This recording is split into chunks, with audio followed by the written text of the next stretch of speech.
Bonsoir. Bonsoir. Bonsoir à tous et à toutes.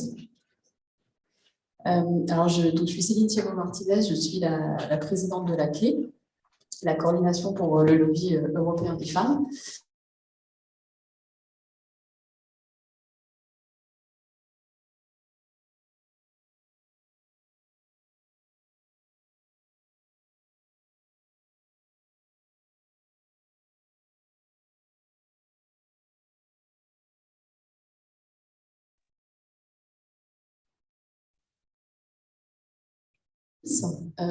Qui a notamment écrit Moi, l'homme politique, j'en fais du compost, c'est bien ça, et qui est à l'origine d'un autre mouvement pour mettre en valeur ce que vivent les femmes dans le monde politique. Et puis Véronique Janel, qui est une administratrice de la CLÉ, qui va nous présenter une étude réalisée par les Hauts-de-France sur la place des femmes dans les collectivités. Et nous avons à distance Grâce M. Pondeau, qui est également administratrice de la CLÉ, qui est, et nous accueillons, qui est donc à la tête de l'association Handi-Femmes épanouies. Donc, pour ce débat, je vais rappeler les règles parce qu'on a quelques habitués, mais sans doute de nouvelles têtes avec nous. Le principe du débat, c'est qu'on a des échanges donc, avec nos intervenants. Donc là, le débat va se dérouler en 2 temps. Les personnes qui sont dans la salle peuvent poser des questions plutôt à l'issue. Et puis les personnes qui sont en distanciel, puisqu'on va avoir 20 ou 30 personnes qui sont connectées à distance, peuvent poser des questions dans le chat et dans la mesure du possible, on les relaye aux intervenantes et vous réagirez en fonction des questions qui seront posées. Alors, sur ce sujet de la place des femmes dans la vie politique, alors moi, je voudrais commencer ce débat par saluer l'élection de Sophie Binet à la tête de la CGT. Alors, la CLÉ n'est pas affiliée à la CGT, bien entendu, mais c'est suffisamment remarquable pour qu'on puisse le signaler à l'occasion de cet événement qui porte sur la place des femmes en politique. Et ça l'est d'autant plus que Sophie Binet, par son activité de syndicaliste, elle a été membre du Haut Conseil à l'égalité, vous le savez, mais elle a aussi été précédemment membre du Conseil supérieur à l'égalité professionnelle, où elle a beaucoup œuvré sur les classifications. Alors, ce n'est pas le sujet de ce soir, mais j'espère qu'elle arrivera à porter ce sujet au sein de son organisation et auprès des pouvoirs publics. Et cette élection, la semaine dernière, moi j'avoue que ça m'a vraiment réjoui, parce que c'est une personnalité bien sûr, mais surtout dans le cadre de la préparation de ce débat, et ben forcément, j'étais plutôt partie sur l'environnement politique. Et il est clair qu'au niveau syndical, avant elle, il y a eu Nicole Notat, qui a été la première femme à la tête de la CFDT, enfin du Grande Confédération pendant 10 ans, mais on n'avait pas vu jusqu'à présent de femmes en responsabilité dans les organisations professionnelles. Alors, les femmes dans la politique, vous le savez, aujourd'hui en France, c'est quand même une femme première ministre, mais c'est la 2e femme première ministre après Édith Cresson. Les femmes en politique, c'est une présidente de l'Assemblée nationale, des vice-présidentes au Sénat, à l'Assemblée nationale, mais c'est aucune femme présidente de la République depuis l'existence de la République dans notre pays. Les femmes, c'est aussi des nominations dans les gouvernements, dans des gouvernements paritaires, mais des gouvernements où les femmes sont plutôt secrétaires d'État et les hommes ministres avec les portefeuilles régaliens. C'est aussi des responsabilités sur les budgets qui ne sont pas les mêmes. Si vous vous amusez à regarder quels sont les budgets gérés par les femmes ministres et secrétaires d'État et que vous comparez avec les budgets gérés par les hommes ministres ou secrétaires d'État, assez vite, vous allez vous apercevoir que c'est plutôt les hommes qui tiennent les cordons de la bourse. Et puis, quand on descend à l'échelle des cabinets, on voit qu'il y a très peu de femmes qui sont directrices de cabinet, qu'on a des cabinets qui sont majoritairement masculins, que dans ces cabinets, les femmes, très souvent, s'occupent de communication, par exemple. Au cabinet du président de la République, quand on prend son cabinet élargi, il y a 33% de femmes, c'est-à-dire 51 membres, 17 femmes. Alors on peut saluer le pôle santé sociale qui est exclusivement féminin. Mais malheureusement, le pôle régalien est, lui, exclusivement masculin. Donc, on est bien dans les images qu'on peut se faire du sexisme en politique. Et puis, quand on descend au niveau de l'État décentralisé, et même si nous sommes à Paris, à la Cité Audacieuse, aujourd'hui en France, il y a une mairie sur 5 qui est dirigée par une femme. Et vous le savez, dans les régions, il y a 4 régions en France qui sont dirigées par une femme sur les 13 régions que compte notre pays. Alors pourtant, du côté de la loi, on a un cadre législatif qui est assez étoffé quand même, hein, on ne part pas de rien. Avec la loi de juin 2020, la France a été pionnière puisqu'elle a mis en place la parité obligatoire dans des élections à un seul tour, ce qui fait que dans les élections municipales, régionales et dans les sénatoriales et les européennes, il y a une obligation de parité dans les listes. À l'Assemblée nationale, par contre, ça reste une incitation et on est toujours sur la règle de parité ou versement d'une amende. Cette loi, elle a été étendue en 2007, puis en 2013. Donc aujourd'hui, notamment grâce à la loi de 2007 qui impose la parité au niveau des adjoints, au niveau des des vice-présidences et de la commission permanente. On a vu aussi arriver davantage de femmes en responsabilité dans les collectivités, mais malgré ça, on reste sur une approche assez sexiste, assez genrée des différentes responsabilités. Alors, je vais pas être beaucoup plus longue que ça. Ce qu'on voit aussi quand même, c'est qu'au-delà de la loi, il y a encore très régulièrement des comportements sexistes très forts. Si vous regardez un peu sur Internet, vous allez en trouver un certain nombre. On sait que le temps de prise de parole des femmes est plus court que celui des hommes, que quand les femmes parlent, elles sont très souvent coupées par les hommes.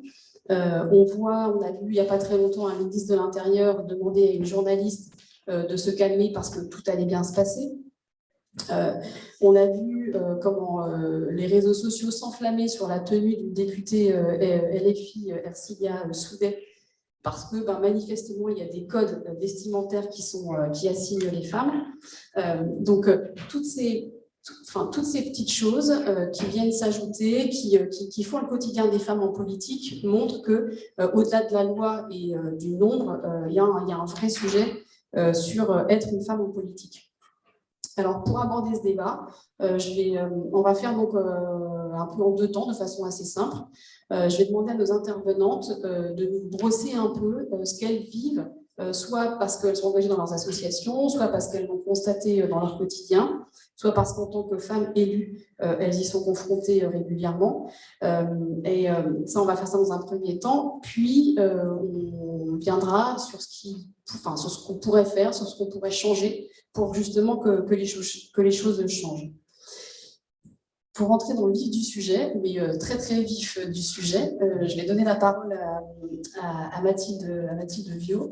Donc je l'ai dit tout à l'heure, j'ai rappelé le titre de votre livre, puisque votre livre il s'appuie sur une expérience que vous avez eue en tant que collaboratrice à l'Assemblée nationale. Ce qui m'a marqué dans votre livre quand je l'ai lu, c'est comment vous commencez, puisque vous commencez en disant « Quand je suis arrivée là, on m'a demandé de fermer ma gueule, mais par contre, on ne m'a pas demandé de fermer les yeux. » Et du coup, vous avez observé et vous avez raconté dans votre livre ce que vous avez observé. Est-ce que vous pouvez nous dire ce qui vous a surpris, choqué, ce qui vous a conduit à faire aussi tout ce que vous avez fait ensuite avec le MeToo politique, chère collaboratrice, etc., etc.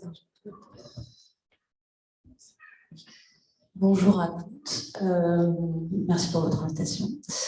Moi, quand je suis arrivée à l'Assemblée nationale en 2015, je ne sais pas si je me définissais nécessairement comme hyper féministe, j'étais très engagée en politique, mais j'avais l'impression que dans l'engagement à gauche, puisque c'est dans ces sphères-là que j'ai travaillé, le féminisme allait de soi.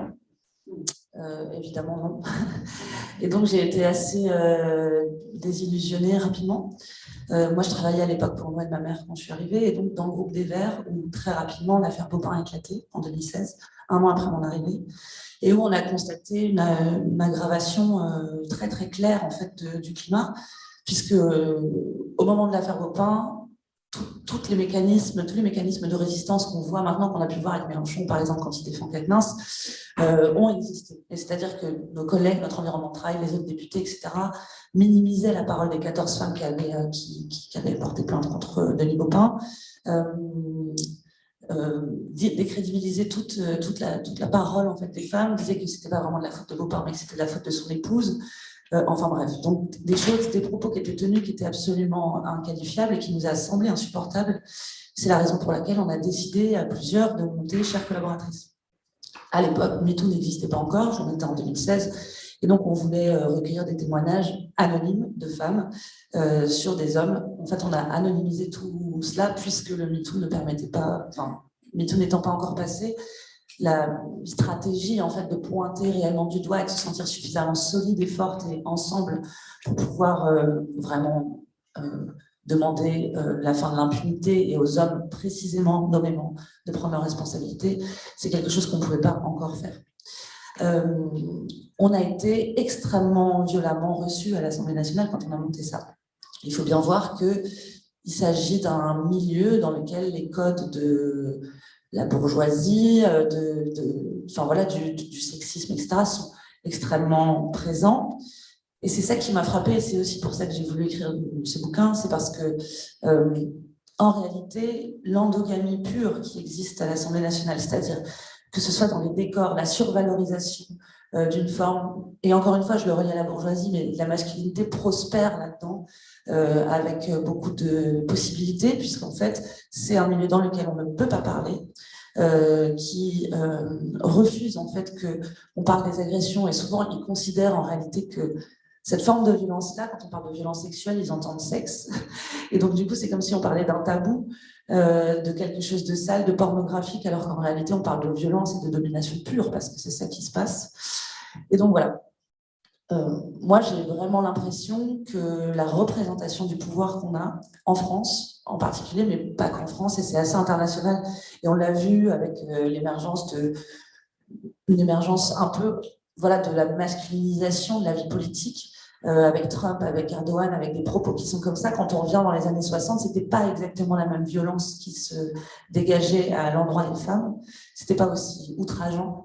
Et en politique française, ça existe aussi, puisqu'on arrive dans une représentation du pouvoir, il me semble, qui fait tellement la promotion de la virilité, de la sécurité, de la nécessité, en fait, de taper des pieds, de se faire entendre, etc. C'est-à-dire une expression très forte, en fait, de démonstration de la domination. C'est ça qui est valorisé dans le monde politique. On se retrouve avec un personnel politique qui est je pense, beaucoup plus dangereux que le reste de la population, parce qu'on sélectionne des hommes qui pensent qu'ils vont pouvoir faire valoir des arguments de façon bien meilleure en ayant un ethos de dominant, et on se retrouve avec des mecs qui sont des agresseurs en fait. Et voilà, et donc ça me semblait hyper important de le dire, et on le voit même à gauche en fait. Même à gauche, quand Quatennens on dit il faut qu'il démissionne, on nous répond, mais attendez, personne d'autre ne va pouvoir défendre la réforme des retraites, comme s'ils étaient irremplaçables. Donc il y a vraiment aussi les résistances qui sont mises en place, qui sont assez frappantes. Et voilà. Je ne sais pas si j'ai répondu vraiment à cette question. Si. Mais du coup, ce que vous mettez aussi en évidence, c'est comment ces cadres-là, ils valorisent la masculinité.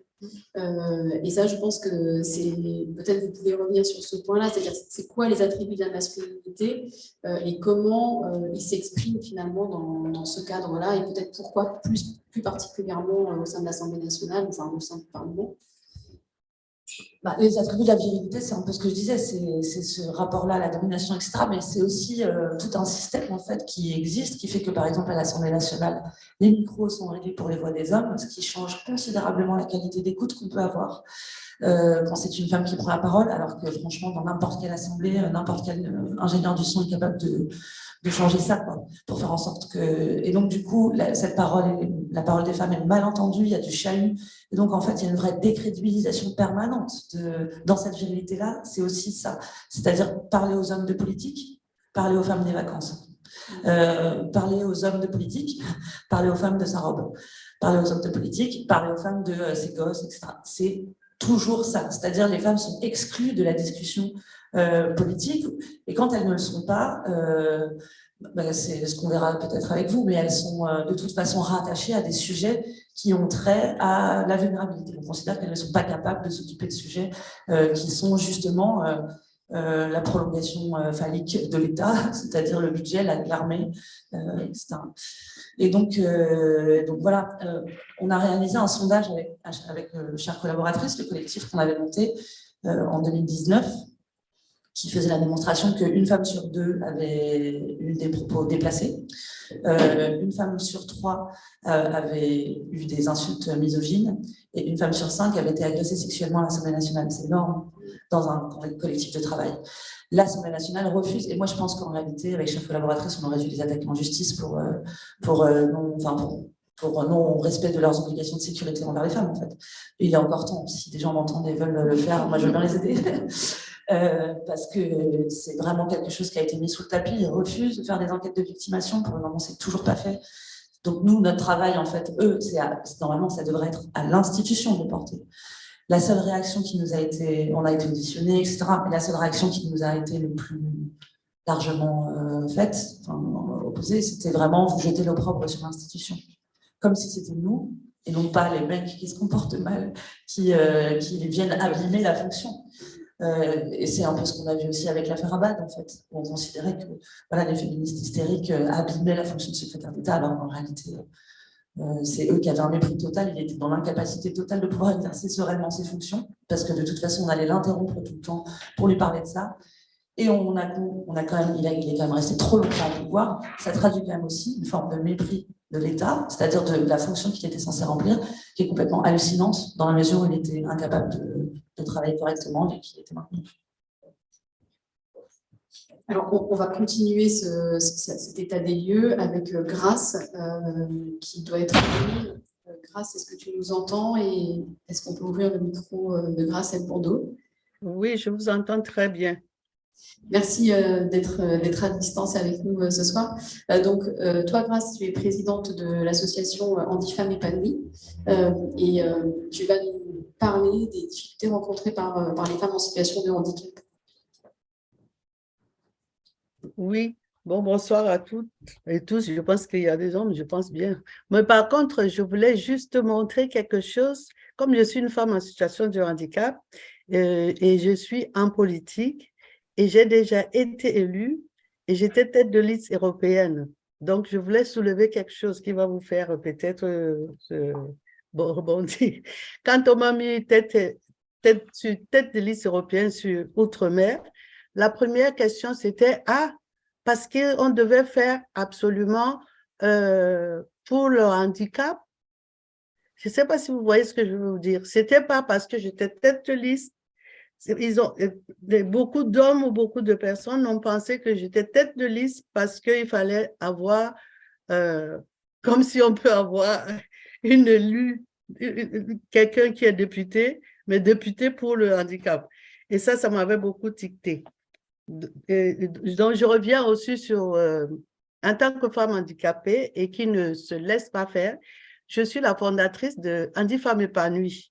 Donc, c'est pour te dire, je ne représente pas, mais je force. J'ai plutôt fondé l'association, qui est une association. Je veux parler de cette association parce que ça me tient à cœur et c'est ça qui va décliner pourquoi est-ce que je prône aussi pour la politique, pour les femmes en politique.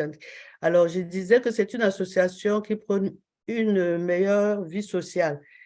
Son action est basée sur 2 domaines. Et les 2 domaines, c'est la psychologie et le médical. C'est une jeune association, elle a que 4 ans. Hein, et depuis, elle a été arrêtée avec l'avènement du Covid. Donc, on a beaucoup souffert, mais quand même, Alors, elle dispose plusieurs accompagnements. L'accompagnement sur l'aspect social, de la société, pardon, sur l'aspect de la société, particulièrement sur 3 axes. L'aspect social, l'aspect médical et l'aspect politique. Et dans notre aspect médical et social, les deux qui vont souvent très ensemble, on travaille sur la santé sexuelle et reproductive, les conditions de vie des femmes et la famille. Concernant la santé sexuelle et reproductive, on travaille bien sur ce qui va vous allez voir sur quoi on travaille. L'encouragement à être disposé à un projet de grossesse ou pas.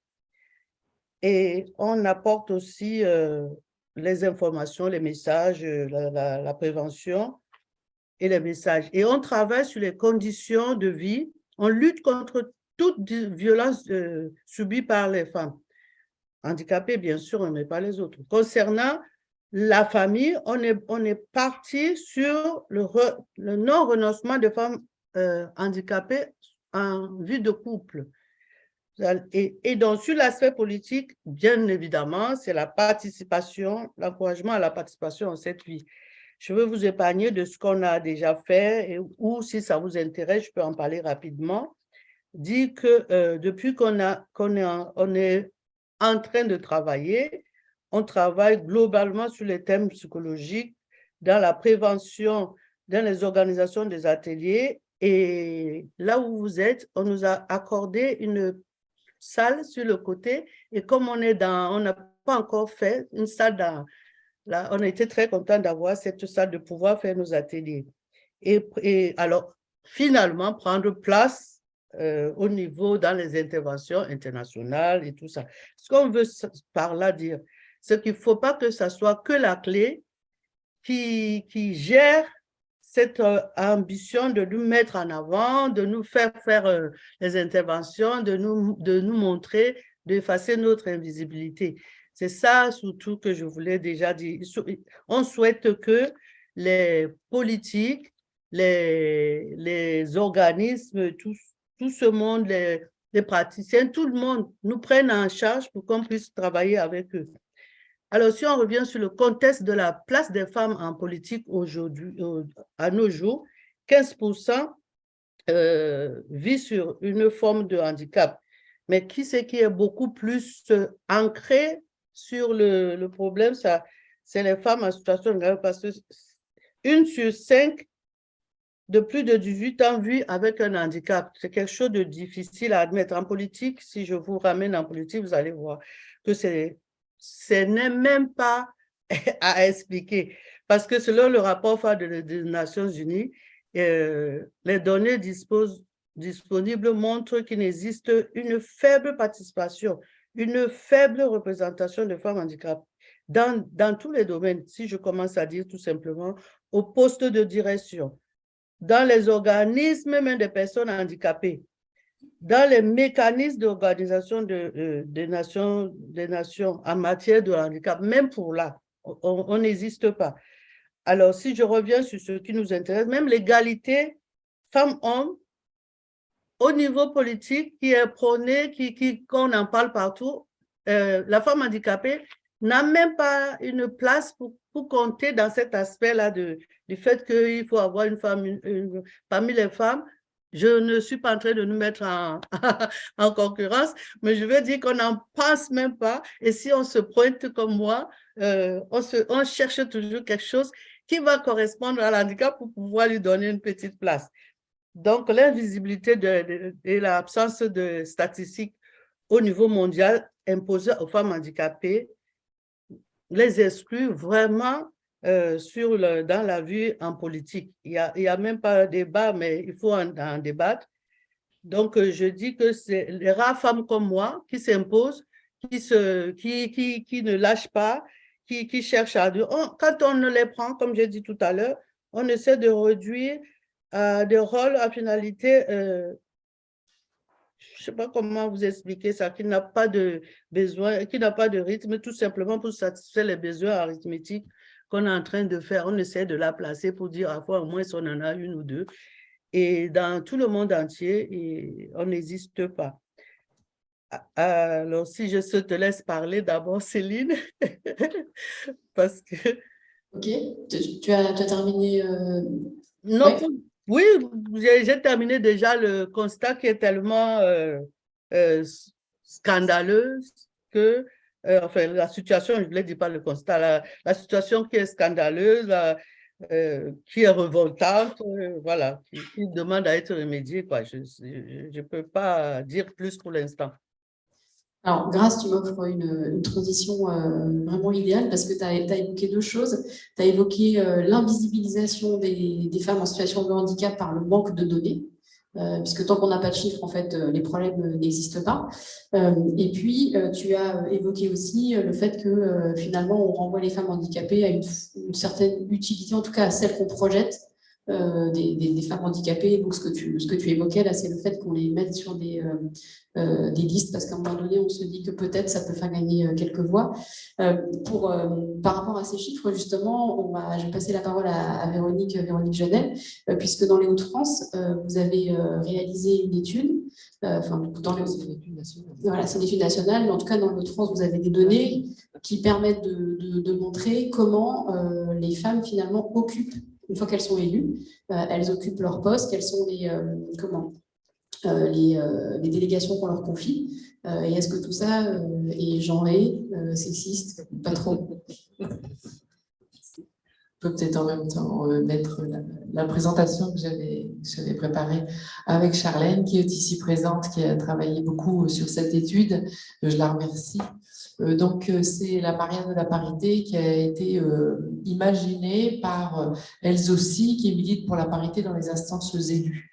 Et donc, cette étude, si on peut la voir, en fait, elle est prévue pour se faire dans toutes les régions de France, puisqu'on fonctionne par antenne. Et je suis vice-présidente nationale et je suis responsable de l'antenne des Hauts-de-France.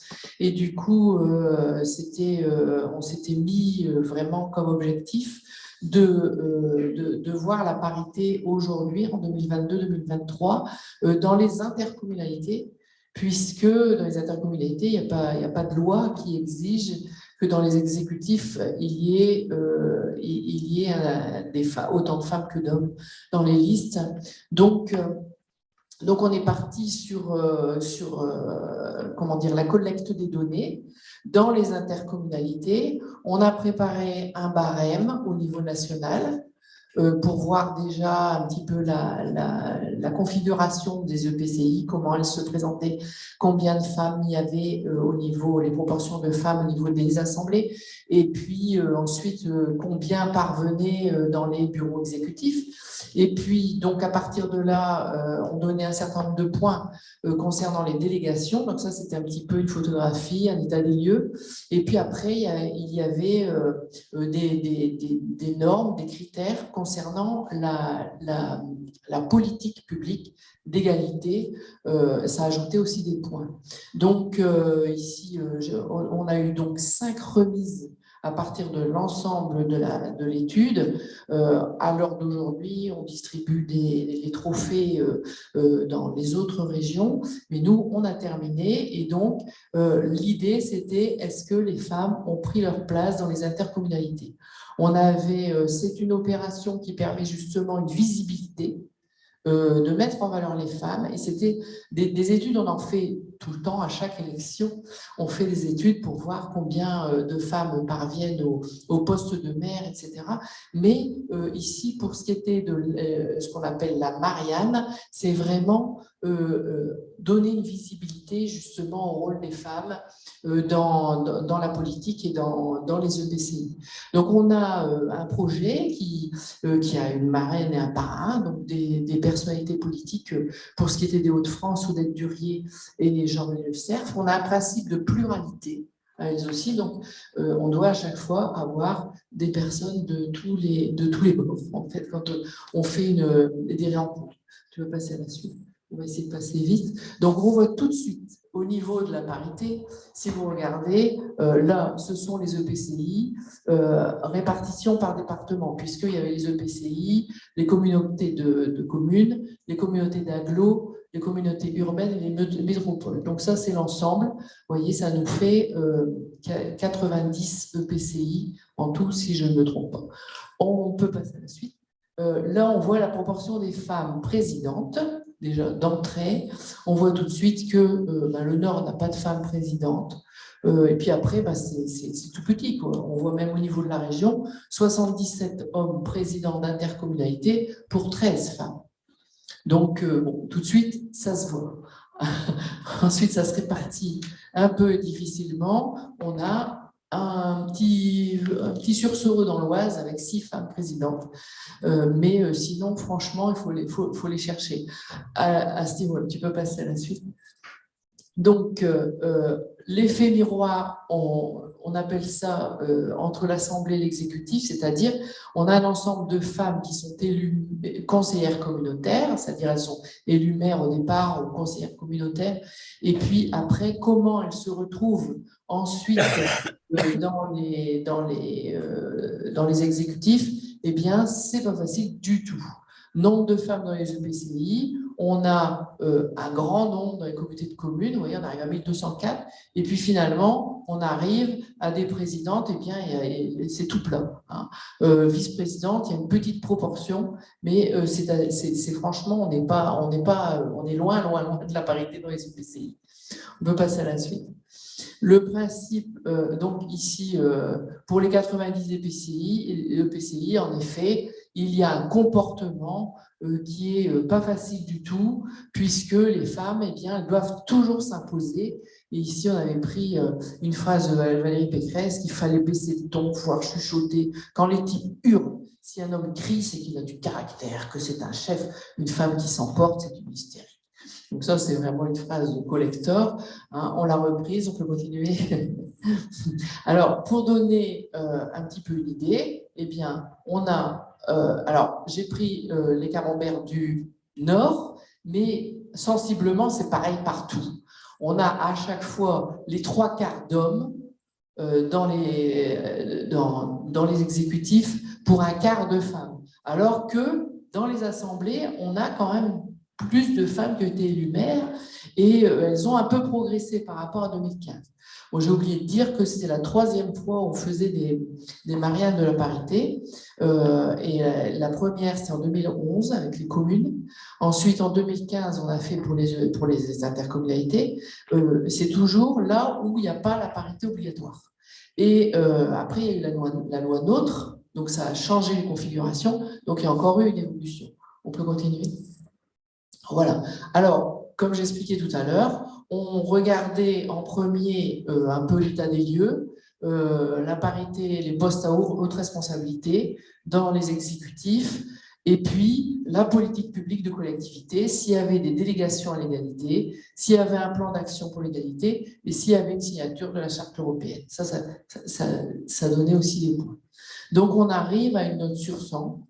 On peut continuer. Et ça a permis quand même aux femmes, enfin, pour l'expérience que nous avons faite sur les Hauts-de-France et qui se continue aujourd'hui, c'était pour elles, on a voulu créer des événements par département. Et donc, l'idée en premier, c'était déjà de permettre à des femmes de se rencontrer, des femmes élues dans un esprit pluraliste. Ça a été vraiment remarqué. Elles ont beaucoup apprécié aussi la reconnaissance pour un engagement difficile. Hein, chaque fois qu'on leur a donné la parole, eh bien, elles étaient honorées parce qu'elles avaient ce côté oui, valorisation. Une valorisation aussi du management avec les femmes en politique parce qu'il a été reconnu à travers tout le territoire que ça changeait quelque chose d'avoir des femmes. Et ça ajoutait une valeur. Et donc, il fallait encourager ça. Maintenant, on en était loin, c'est vrai, mais c'était vraiment un levier, ce partage de pouvoir. Ensuite, au niveau, on arrive aujourd'hui en 2023, on a un effet d'entraînement parce qu'on a eu des pionnières.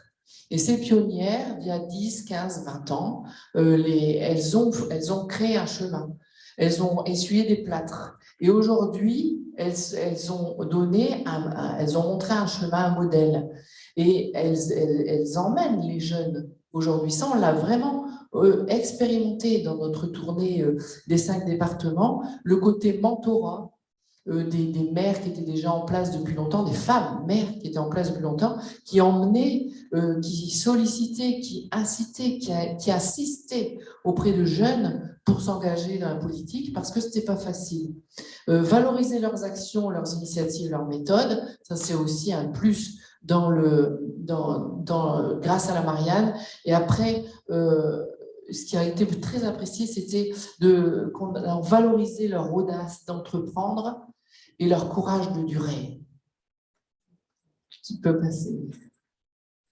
Donc, la parité fait son chemin. Moi, je suis vraiment de l'avoir vu sur le territoire. La parité fait son chemin parce que on a quand même une avancée au niveau du nombre de femmes mères en France, de femmes qui s'engagent. Si on compte le nombre de têtes de liste qui étaient des femmes, il y en a quand même eu, elles ont été nombreuses au niveau de 2020, même si parfois... mais c'était toujours un défi difficile et c'est toujours une catapulte où elles se demandent où elles vont arriver. Donc, ça demande vraiment beaucoup de courage et beaucoup d'esprit d'entreprendre. Au niveau de la région, Hauts-de-France, on a quand même eu 2 EPCI qui arrivent à 95 sur 100. Donc, ce qui signifie que il y a des choses qui se passent, il y a des choses qui avancent. Mais c'est toujours un travail de longue haleine. Celles qui ont été remarquées cette fois-ci, qui arrivent à 95 points, c'est pas leur premier mandat. Elles sont là depuis longtemps. Elles ont dû faire plusieurs mandats de différentes sortes, différents engagements, et pour pouvoir justement influencer, changer une politique, aller à contre-courant des politiques qui étaient avant. Alors, dans le Nord, peu de femmes dans les exécutifs, mais présentes partout. Seule l'Aisne a un exécutif sans femmes. Donc ça a été un vrai combat. La parité demande du temps. C'est une longue marche des femmes. On a vu aussi des hommes qui changeaient, enfin qui aujourd'hui montraient un chemin de parité. Ça, où je peux dire que j'ai rencontré des hommes qui étaient pour la parité et qui faisaient beaucoup pour. Donc, et ils ont eu des bons résultats aussi à la Marianne. Les politiques publiques d'égalité demandent toujours de l'audace parce que c'est toujours des choses qui ne sont pas habituelles, qui ne sont pas ordinaires, qui sont nouvelles. Et du coup, ça demande du temps, ça demande de la pédagogie. Et les plans d'action, les programmes correctement conçus et financés constituent des outils essentiels pour faire progresser l'égalité entre les femmes et les hommes. Qui veut passer à la suite? Voilà, alors ce qui a été vraiment constaté grâce à cette Marianne cette année, en 2022, c'est que vraiment, je suis convaincue qu'il y a une mentalité qui évolue. On vote davantage pour des femmes mères. On vote, c'était moins évident avant. On vote, comment dire, quand il y a eu les 2 tours en 2020, on s'est rendu compte que si c'était que des hommes qui étaient élus la première fois au municipal, eh bien, on faisait rentrer des femmes au 2e tour. Donc, il y a quand même quelque chose au niveau de la population qui a évolué depuis 2015, voire même avant. Bon, les femmes se sentent plus légitimes. Ça, c'est quelque chose que j'ai constaté aussi. Celles que j'ai vues, celles que j'ai rencontrées, elles prenaient leur place. Elles prenaient leur place. Après, au niveau des fonctionnements des intercommunalités, leur travail est reconnu, leur fonctionnement est reconnu comme positif. Elles apportent quelque chose qui n'est pas le regard des hommes. Et ça fait du bien, ça fait avancer la politique. Il reste quand même plus difficile pour les femmes. Ça, j'ai constaté aussi. L'engagement politique reste plus difficile pour les femmes. C'est important pour elles de faire partie d'un réseau. J'ai reconstaté aussi que la violence et le sexisme ne sont pas morts. Ça c'était à les écouter parler. Oui, on parle d'égalité, mais alors on en est loin. On a fait pas beaucoup de tables rondes en donnant la parole aux femmes. Et c'est vrai que elles témoignaient. Alors elles témoignaient, c'était particulièrement quand il n'y avait pas les journalistes. Quand il y avait les journalistes, là, c'était beaucoup plus édulcoré, beaucoup moins franc. Quoi. On choisissait ces mots.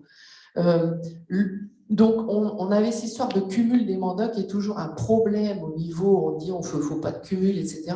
Mais je me suis rendu compte que les femmes qui avançaient, qui étaient présidentes d'intercommunalité, eh bien, elles avaient quand même un passé d'engagement comme conseillère municipale, comme adjointe. Elles avaient, entre guillemets, roulé leur bosse pour pouvoir arriver à des places comme celle-là. Il faut du temps, ça s'inscrit dans le temps. L'importance des lois pour la parité, ça c'est indéniable que ça n'aurait rien fait s'il n'y avait pas eu les lois pour la parité, on ne serait pas avancé comme ça. La preuve, c'est que ça manque dans les intercommunalités maintenant. Et puis, rien n'est acquis. Moi, je reste quand même sur cette idée que rien n'est acquis. Il faut continuer à sensibiliser à la parité tout le temps. Voilà, donc là, c'était juste une petite illustration d'un EP de l'Oise. D'abord, une femme présidente de département, c'était pas courant. Et puis, 6 femmes présidentes d'intercommunalité. Des politiques en faveur de la parité, on avait senti que là, il y avait un petit friston de quelque chose. Et là, on a quand même dans cette photo, parce que la parité, c'est toujours aussi vouloir des hommes aussi, mais vous voyez cet homme qui est là, qui est président d'une interco, il y a eu une note égale que la présidente qui est à côté, donc 70 sur 100. Et en fait, ce monsieur, il se demandait pourquoi il était invité à la mariage de la parité. Il n'avait pas l'impression de faire quelque chose de particulier.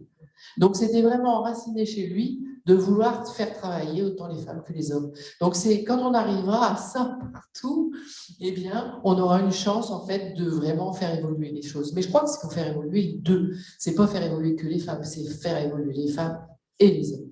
On sera là, au niveau d'elles aussi, on insiste bien sur le « et » de « elle » et « il ». Tu peux continuer. Voilà, alors donc ça c'est pour montrer un peu les prix régionaux de la région. C'est pas la plus grande, c'est pour ça que c'est plus long chez les autres. Tu peux cliquer dessus parce qu'il y a 2 coupes qui vont arriver. Voilà, une tout là-haut, là, le pays d'Audruic, qui est souvent repéré justement pour ses politiques d'égalité. Et puis encore une, tu peux cliquer encore. La deuxième qui est dans l'Aisne, voilà, tout en bas. Dans l'Aisne, Charly-sur-Marne, le pays d'Audruic. Et ensuite, tu peux... Voilà. Et donc, j'ai essayé de balayer très vite ce qu'on a fait sur 6 mois, quoi. Merci beaucoup, Véronique. Je pense qu'il y aura quelques réactions, sans doute, après la prise de parole d'Hélène Billard. Qui va revenir du coup sur ce que vivent les femmes en politique. Alors peut-être avant de vous donner la parole, je pense ça me paraît important de rappeler que si nous sommes là ce soir dans cette magnifique cité audacieuse, c'est en partie, je pense, grandement grâce à vous, puisqu'avec Anne Hidalgo, c'est vous qui avez lancé cette idée alors j'ai retrouvé mon Cité de l'égalité et des droits des femmes, maintenant on ne s'en rappelle plus, on sait que ça s'appelle la Cité audacieuse, et Véronique parlait d'audace, et je pense qu'il fallait le souligner. En tout cas, merci beaucoup d'avoir eu cette idée géniale de nous permettre d'être là ce soir. Alors, en préparant, en fait, je me suis souvenu d'une anecdote, c'est pas vraiment une anecdote en réalité, mais la ville de Paris, je pense que pendant très longtemps, ça a été considéré comme une collectivité un peu caricaturale, donc à une autre époque sans doute. Et en 2001, il y a eu un changement de majorité.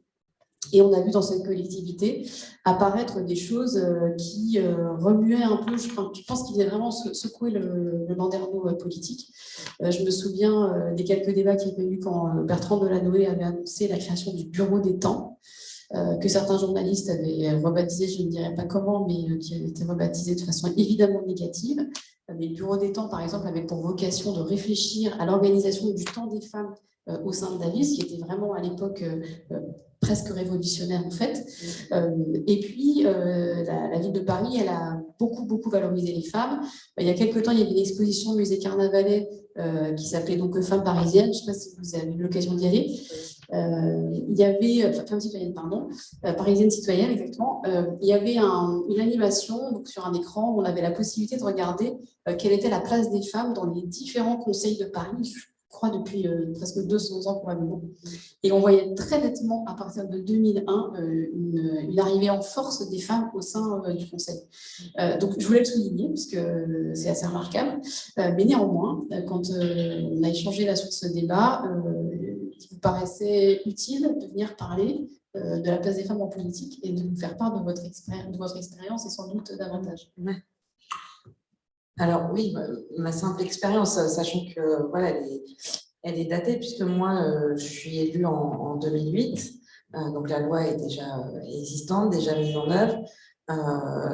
Avant moi, donc Anne Hidalgo est en charge de l'égalité femmes-hommes en 2001, tout en étant première adjointe de Bertrand Delanoë. Et elle le redit régulièrement, on lui disait, mais si tu as pris cette délégation, si elle a créé cette délégation qui n'existait pas avant, on lui disait, c'est vraiment que tu as décidé de rien faire.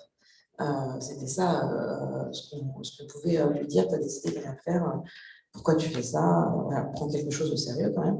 Voilà, c'était ça la terminologie. Donc moi j'arrive en 2008 dans une assemblée où la parité est déjà mise en place. Et c'est vrai que ça change tout, parce qu'on a du mal à se rendre compte. Et je me suis rendu compte en arrivant dans l'Assemblée du Grand Paris, où il n'y a pas du tout la parité, de cette espèce de choc d'un seul coup. Et je pense que les élus de ma génération, quand on arrive dans des assemblées sans parité, on est extrêmement choqués de se rendre compte de ce que ça veut dire quand il n'y a pas la loi sur la parité à contrario. Donc voilà, je pourrais dire énormément de choses. D'ailleurs, j'ai pris plein de notes dans tous les sens, je ne pourrais pas tout dire. Et puis, je sors du congrès, j'ai assisté au congrès de la CGT et je vais être dans le congrès du Parti communiste là. Donc, je peux aussi discuter de ce qui se passe en interne des organisations, qui est quand même, avant de voir ce qui se passe dans les institutions avec les élus, tout se joue dans les partis et dans les... Voilà, c'est là que ça se joue, c'est là le nœud premier. Il se passe beaucoup de choses. Et je trouve qu'on est dans une période où il y a beaucoup de contradictions et du coup beaucoup de violence. Parce que des intérêts extrêmement contradictoires entre des femmes, entre des hommes. Moi, j'ai l'impression qu'il y a aussi un enjeu générationnel. C'est-à-dire qu'il y a des hommes plus jeunes qui, en tout cas, moi, c'est mon expérience, des hommes jeunes qui ne se revendiquent pas forcément féministes, mais qui ont complètement intégré la parité, l'égalité dans l'accès aux responsabilités dans les partis, alors que d'autres, pas du tout, plus âgés, mais alors pas du tout. C'est-à-dire que moi, j'entends encore là, alors que quand même, voilà, on est plus de 20 ans après la loi, on est contre la féminisation de l'organisation. C'est même pas féministe, hein, on est contre le fait qu'il y ait des femmes dans l'organisation, parce que ça dévalorise le pouvoir, et c'est une autre manière de penser les responsabilités que de mettre des femmes en responsabilité. Ça, ces propos-là, ils existent encore, et ils sont encore présents. Ils ne sont pas, voilà, la loi n'a pas d'un seul coup changé toutes les mentalités. Donc, du coup, il y a des contradictions extrêmement fortes. Je pense que quand même la plupart des hommes politiques, souvent je cite cette phrase qu'on m'a déjà dit, c'est on ne dit pas non en face, on vous dit pas non en face. La plupart des hommes politiques disent officiellement qu'ils sont pour. Qu'ils sont évidemment pour le partage des responsabilités, qui sont pour qu'il y ait autant de femmes que d'hommes, et que, grosso modo, quand même, aujourd'hui, tout se passe de manière plus insidieuse.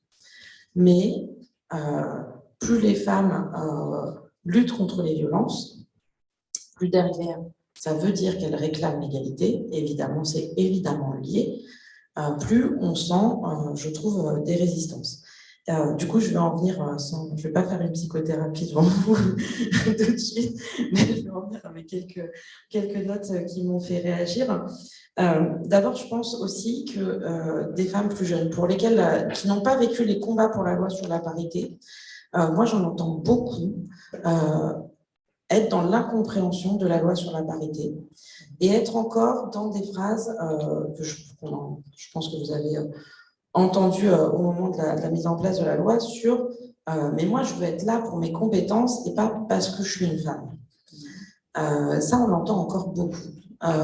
Et on l'entend dans les syndicats, on l'entend dans les partis politiques. Et donc, cette espèce d'incompréhension très forte. Alors, moi, je réponds toujours que si je suis élue, c'est grâce à la parité.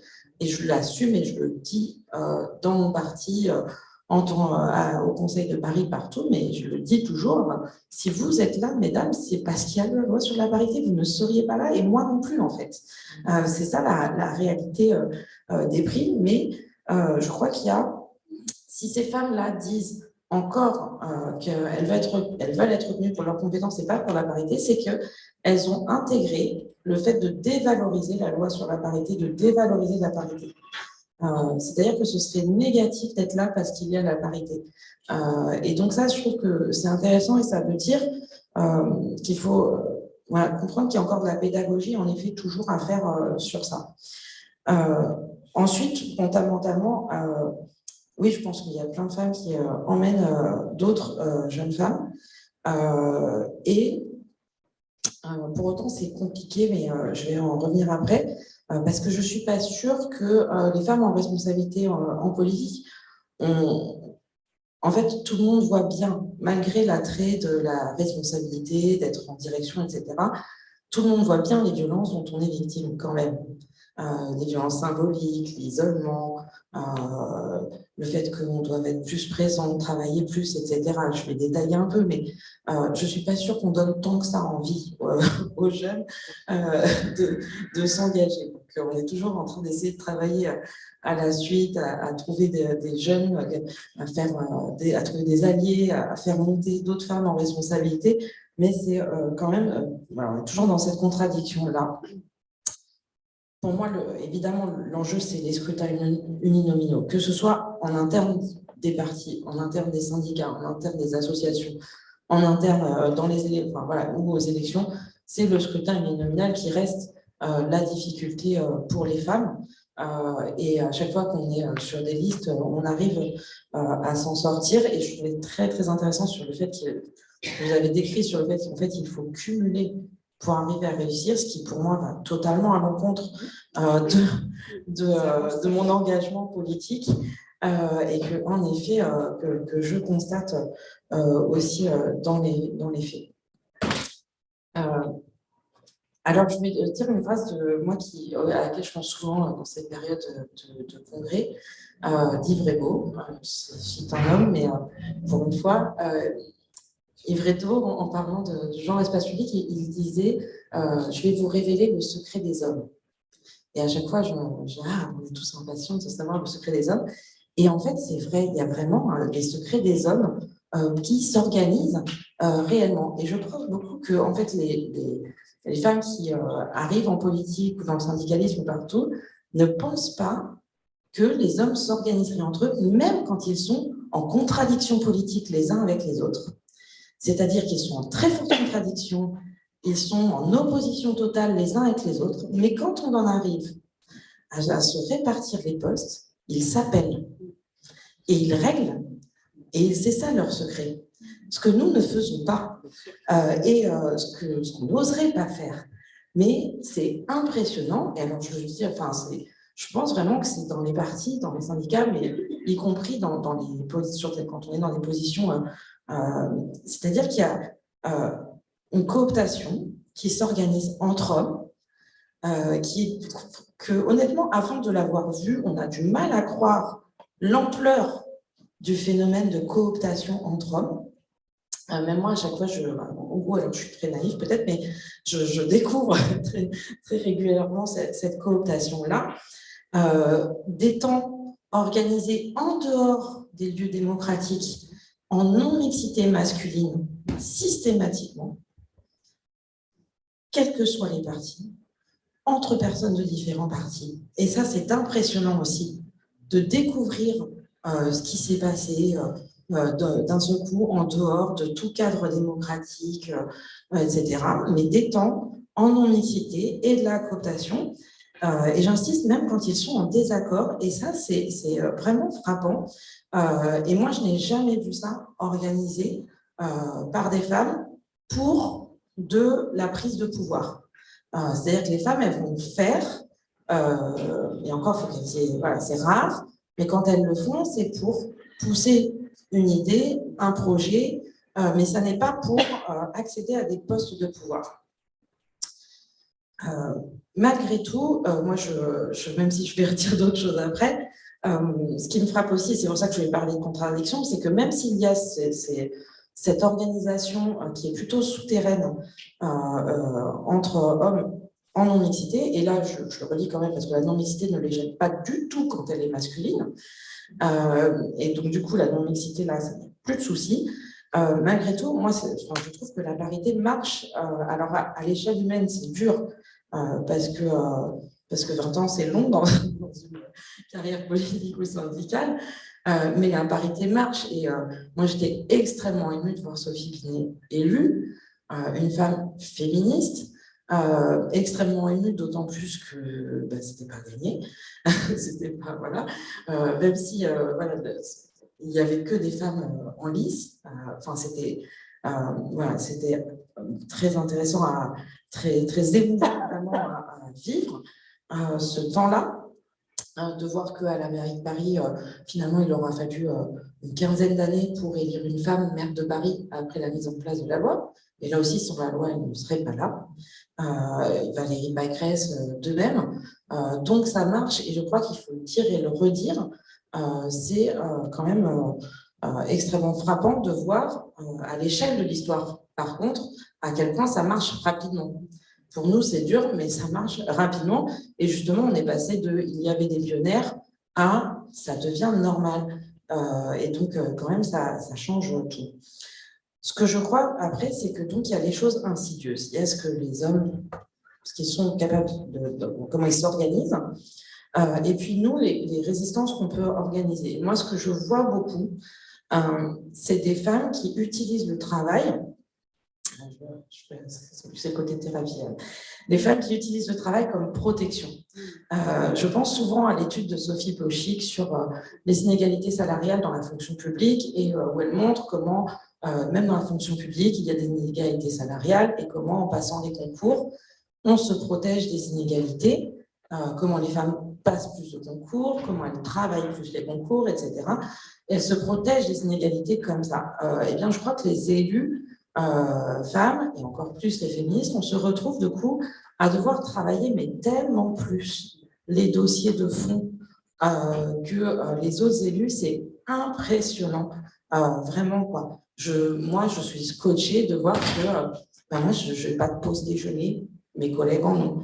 Je ne fais pas d'activité à côté, mes collègues en ont. Donc, c'est complètement dingue. C'est-à-dire qu'il faut, pour sortir des dossiers, alors le travail permet de le faire. Par exemple, il y a une cité audacieuse, par exemple, voilà, on arrive, mais on est obligé d'avoir un temps de travail et de produire tellement plus, d'abord toujours sortir des chiffres, des études, d'avoir des analyses, moi je vais tout le temps chercher des chercheurs, des chercheuses, enfin de pouvoir tout prouver par A plus B, et même là, ça peut être remis en cause à tout moment. Comparé aux autres, c'est absolument faramineux. Je pense, et c'est notre temps, enfin c'est notre obligation pour nous protéger, et on est en plus des gens comme tout le monde, heureusement, avec des enfants, avec une charge mentale, etc. Donc en cela, je pense que c'est aussi, je pense que ça peut être dissuasif, parce que ce temps-là, voilà, vous courez après en permanence. Elles doivent travailler plus, je vous l'ai cité, ça va frapper aussi. Le rapport voté à l'unanimité sur la pornographie au Sénat, avec Laurence Rossignol, Laurence Cohen, et j'ai oublié les autres noms des sénatrices. Le temps qu'elles ont mis, le travail qu'elles ont dû faire pour que ce rapport qui est voté à l'unanimité, qui est absolument faramineux, mais je ne connais pas une autre délégation qui ait fait ça, qui ait eu autant d'auditions, qui ait travaillé autant. Et il a fallu que les féministes sur ça s'engagent, voilà, et fournissent un travail incroyable pour pouvoir être crédibles sur ce sujet-là. Alors après, il y a aussi ce que vous connaissez sur, une fois qu'on est élu, il y a le dénigrement de la parole, le mansplaining, le man-debunking, le fait que on va pas vous écouter, on va chuchoter, bavarder pendant que vous parlez, voilà, pour X raisons, parce que de toute façon, c'est pas très intéressant ce que vous dites, enfin, voilà, c'est ce genre de choses. Et puis, quand même, ce qui est frappant aussi, c'est l'auto-inhibition chez les femmes. J'allais dire chez beaucoup, mais j'en fais partie. C'est-à-dire que je me rappelle très bien d'avoir fait une réunion une fois à l'hôtel de ville avec que des associations féministes sur la lutte contre les publicités sexistes. On n'était que des femmes, que des féministes, sur la lutte contre les publicités sexistes, à se mobiliser entre nous pour voir quel plan de travail. Toutes ont commencé par « je m'excuse de prendre la parole », je ne vais pas être très longue. Voilà. Bon, on l'a tout fait en public, mais je vous assure que si vous regardez, je n'ai jamais vu un homme dire ça en début de prise de parole, où ça a déjà été dit, je vais le redire, mais en moins bien, désolé. Enfin, c'est vraiment extrêmement, cette auto-inhibition, elle est présente, mais chez toutes, je vous assure, même quand vous voyez des sénatrices, des ministres, c'est impressionnant de voir à quel point on s'excuse à chaque fois de prendre la parole. Et puis donc, il y a aussi, pour moi, tout ce qui est bon, la question de la présentielle, du fait de pouvoir être présente, y compris dans les temps qui ne sont pas les cadres démocratiques où normalement les décisions devraient se prendre, mais qui sont les temps en dehors, qui n'ont pas été prévus, et de pouvoir avoir cette présence-là, c'est bien sûr ce qui permet aussi d'éliminer les femmes. D'ailleurs, c'est fait pour ça. C'est fait pour éliminer la moitié de la population qui pourrait être concurrente pour la responsabilité. Donc, c'est pour ça que ça se fait en dehors des cadres. Et puis, il y a tout ce qui est vraiment... voilà, je continue sur la dissuasion. C'est la dissuasion insidieuse. Le fait de mettre de côté, le fait de ne pas vous donner les informations, etc. Voilà, c'est très, à mon avis, enfin, je pense qu'il y a ceux qui vont être virilistes, masculinistes, etc.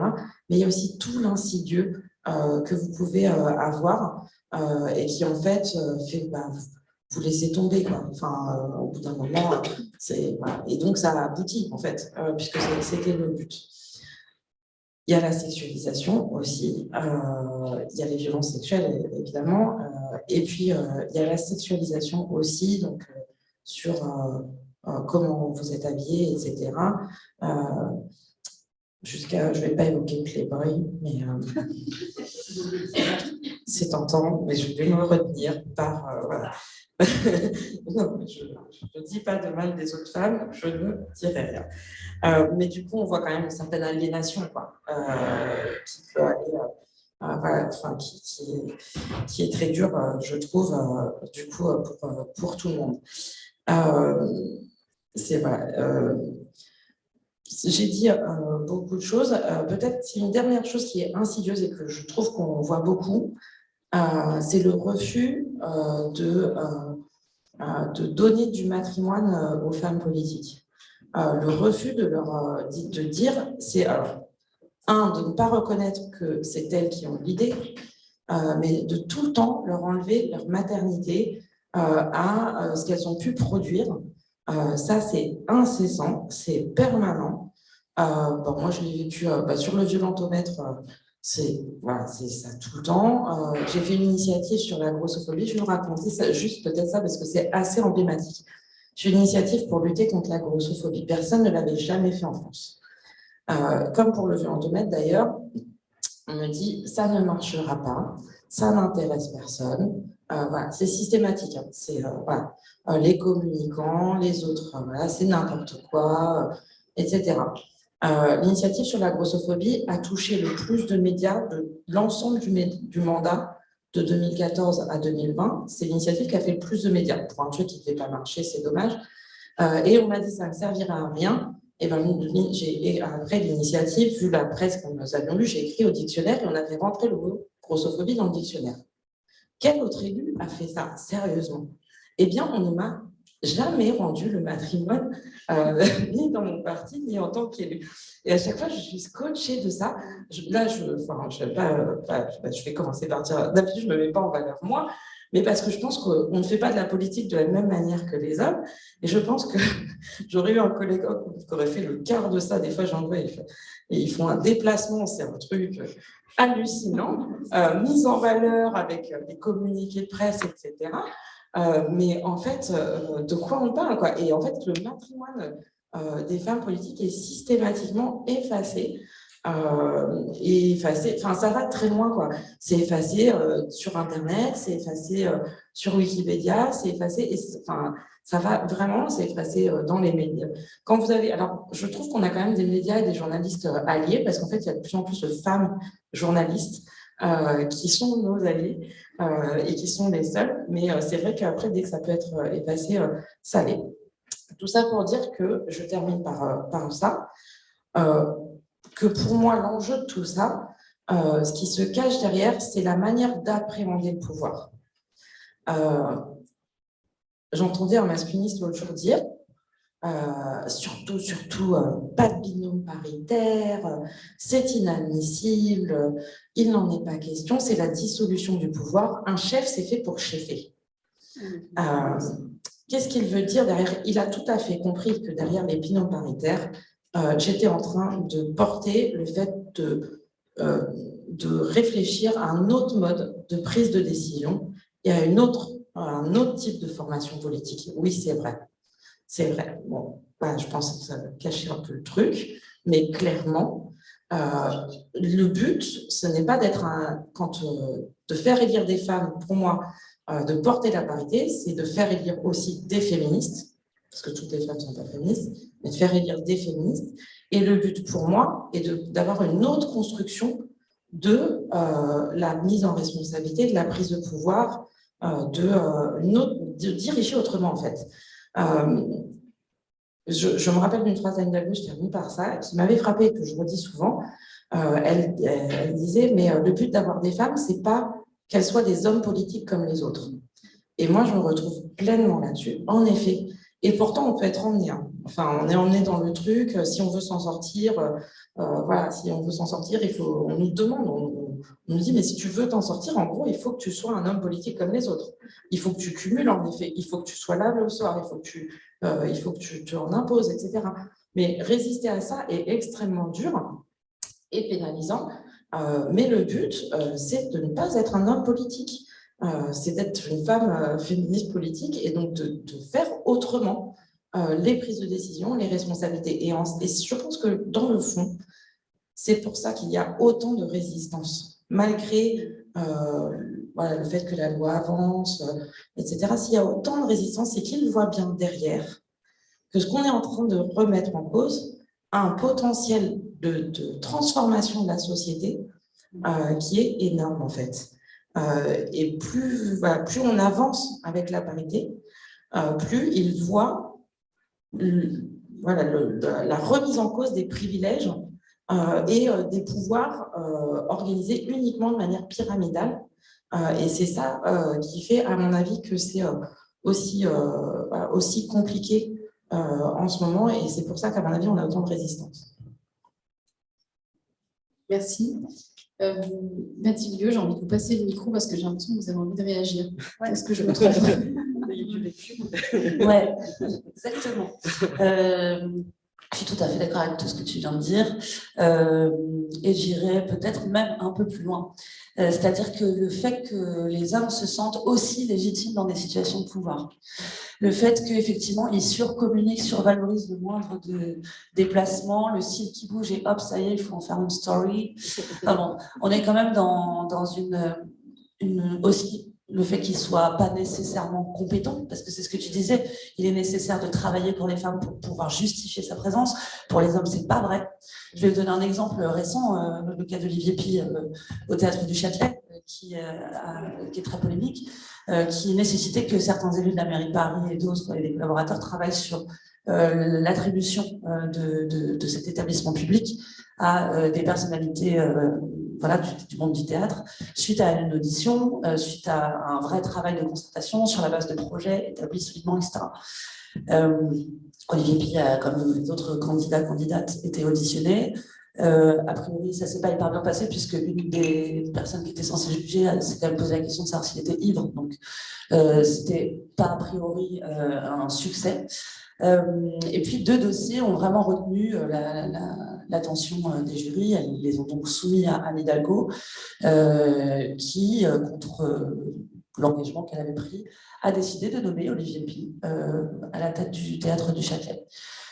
Donc on voit bien aussi que dans cette façon de faire de la politique, il y a aussi vraiment la valorisation en fait, de l'entre-soi qui vient nuire complètement à la mise en place à la compétence et au travail. Et moi, je pense qu'en fait, c'est pas normal. C'est-à-dire que on doit absolument survaloriser la façon avec laquelle les femmes, et notamment les féministes, font de la politique. Le fait de s'excuser de prendre la parole, moi, je trouve pas ça hyper grave, en fait. C'est-à-dire que c'est les mecs qui prennent la parole tout le temps qui sont graves. Et c'est au contraire, moi je pense que la façon avec laquelle les femmes interviennent dans le débat public en ayant conscience du fait que c'est important, qu'on ne dit pas n'importe quoi, que ça a de la valeur. Moi, c'est un modèle que je veux voir se reproduire partout et je pense que les hommes ont intérêt vraiment à aller très rapidement copier la façon avec laquelle les femmes font de la politique. C'est la même chose pour la cooptation, d'ailleurs, dont tu parlais. Ce n'est pas normal de se coopter juste parce qu'on a un pénis, alors même que ça va à l'encontre de son idée. Ça n'a aucun sens en réalité. Et donc, moi, je pense vraiment voilà, que cette façon-là de faire la démonstration qu'on tient à la chose publique, que ce n'est pas n'importe quoi, que c'est précieux, nécessite en réalité, moi je pense que le pays pourrait être redressé en 1 seconde s'il n'y avait que des femmes féministes au pouvoir. Et aussi, ce que tu disais, c'est que ça implique un vrai changement de société, et ça j'en suis absolument intimement persuadée. Il y a une vraie valorisation de la domination. On le voit dans la façon avec laquelle la réforme de la retraite a été menée, par exemple. Le fait que ce soit des masculinistes au pouvoir, et notamment des agresseurs, pour le cas de Gérald Darmanin, a des conséquences d'un point de vue de la norme. C'est-à-dire qu'on peut être autoritaire sur la façon avec laquelle on gouverne, et on peut aussi décider que la fragilité de certaines parties de la population, et là je pense vraiment aux retraités, je parle du fond de la loi, on peut décider qu'on n'en a rien à faire, parce qu'on n'est pas concerné, parce qu'on est au-dessus, parce qu'on est fort, parce que je pense réellement que des femmes féministes au pouvoir auraient une préoccupation pourraient fonder un État social, en fait, réellement. Parce qu'elles auraient une autre façon, elles s'inscriraient dans une autre démarche par rapport au bien commun, à l'État, aux autres, etc. et à l'intérêt qu'elles pourraient avoir pour la vulnérabilité. Je parle des femmes féministes, je ne parle pas de toutes les femmes. Et évidemment, il y a des femmes qui s'inscrivent complètement dans le schéma masculiniste parce qu'elles pensent que c'est comme ça qu'il faut faire. Et longtemps, on a dit aussi aux femmes, mais copiez les hommes, soyez comme eux, etc. Il faut atteindre leur façon. Moi, je pense que c'est précisément l'inverse qu'il faut faire et que c'est à eux maintenant de se couper un peu la chic et de nous copier. Alors, on va passer la parole à Grace qui voudrait réagir également. Oui, je voulais juste réagir, comme disait... Pour l'instant, je prends juste la parole par rapport à ce que je voulais démontrer, en commençant par je prends juste la parole pour montrer que quand on veut prendre la parole, on a toujours tendance à le dire parce qu'on a l'impression que le public ne va pas nous regarder. Et c'est une manière pour les femmes, je pense, hein, c'est ce que je crois, d'attirer l'attention parce que les hommes, très souvent, quand on prend la parole, ils ne nous regardent pas. Donc, ils commencent à se parler ou à faire... autre chose, de manière qu'on est obligé de dire « je prends la parole ». Mais ce n'est pas normal si on est entre nous. Donc, je voulais répondre sur ce que tu disais. Et je voulais aussi prendre la main que tu as tendue sur le fait que les femmes en politique, moi, je reste sur mon couloir, les femmes en politique qui portent handicap, les femmes handicapées, puisqu'il y a plusieurs façons d'appeler, mais moi, j'aime dire les femmes handicapées. Je m'excuse pour les autres. Pour encore une fois, je m'excuse en parlant. Pour les autres, je dis plus femmes handicapées. Les femmes handicapées, quand elles sont quelque part et qu'elles ne peuvent pas parler en tant que femmes et qu'elles sont obligées de parler en tant que femmes handicapées, comme on est en train de faire ce soir, ça décrédibilise aussi et ça donne l'impression qu'on ne fait pas qu'on n'est pas accepté comme faisant partie de diversité humaine et de l'humanité. Mais par contre, on est obligé de le faire pour se faire entendre, pour se faire comprendre et pour essayer de s'imposer.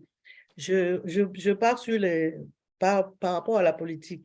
Là, pour l'instant, j'ai essayé de faire le tour des partis politiques. Aujourd'hui, je suis la seule femme handicapée, et pourtant, il y en a beaucoup hein, qui sont avocats, qui est dans les instances nationales d'un parti, qui se bat pour trouver la place au niveau des instances. Si on regarde les Verts, les Insoumises, la droite, la gauche, les socialistes, je suis la seule femme qui s'impose. Mais bon, maintenant, comment on va faire pour qu'on puisse nous amener, c'est ce que je veux demander après dans le deuxième table ronde d'après. Mais pour l'instant, j'insiste sur le fait que une fois même qu'on est déjà dans cette instance, comme je viens de dire, c'est les autres femmes qui vont toujours te poser la question, ah oui, alors tu vas prendre quelle délégation? Avant qu'on te dise même déjà ce que tu veux faire, dès que tu veux parler, tout le monde va dire, ah, elle va parler de l'handicap, elle va parler de la santé. Donc, c'est ces deux choses-là. Je ne sais pas si c'est pour toutes les autres femmes, mais pour nous, les femmes handicapées, parce que j'avais une autre qui était avocate, qui était au parti où je m'intéresse, et on avait plus tout le temps ce discours-là qu'on nous parle, on nous disait tout le temps, tu veux prendre la délégation. Je ne la refuse pas parce que je me bats pour que les autres me suivent. Au niveau fédéral, c'est pareil.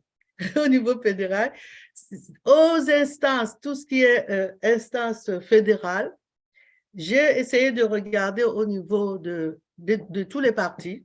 C'est qu'au niveau, dans mon parti, je ne veux pas le dire, si je dois le dire, je peux le dire, c'est que chez nous, il y a une femme handicapée qui est dans les instances et qui a sa délégation, bien sûr. Donc, moi, toujours.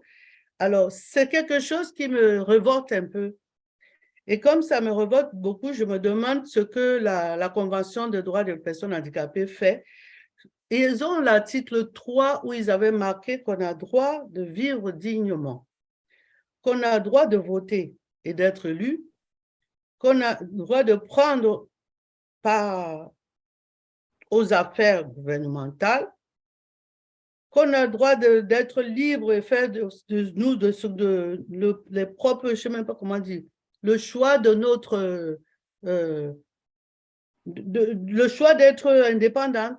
On a le droit de tout ça. Je ne veux pas tout citer parce que c'est une liste exhaustive. Mais rien ne se fait. Rien ne se fait. Et c'est pour ça que je trouve que c'est quelque chose de difficile à combattre. Ce n'est pas difficile personnellement à combattre parce qu'il y a, quand on parle des femmes en général, on essaie de bien se comprendre. Mais quand on ajoute l'handicap derrière, tout le monde voit d'office la femme handicapée qui n'a pas la possibilité et pourtant, parmi les femmes handicapées aussi, il y a les leaders, il y a ceux qui sont en difficulté, parce que c'est logique qu'il y a c'est les êtres humains, ceux qui sont avec les polyhandicaps, mais quand on parle de femmes handicapées, on voit polyhandicap, impossibilité de se faire, impossibilité d'être, impossibilité de savoir être, impossibilité. Alors, je demande ensemble, là, qu'on essaie de faire quelque chose pour que ça sorte de l'esprit des gens, pour qu'elles puissent aussi être visibles en face.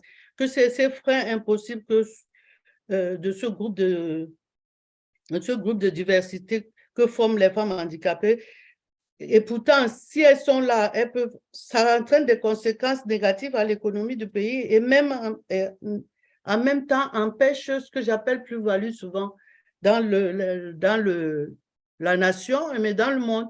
Mais elles sont exclues dans l'esprit, elles sont complètement exclues dans l'esprit. On a l'impression qu'elles ne peuvent rien rajouter dans la nature, quoi.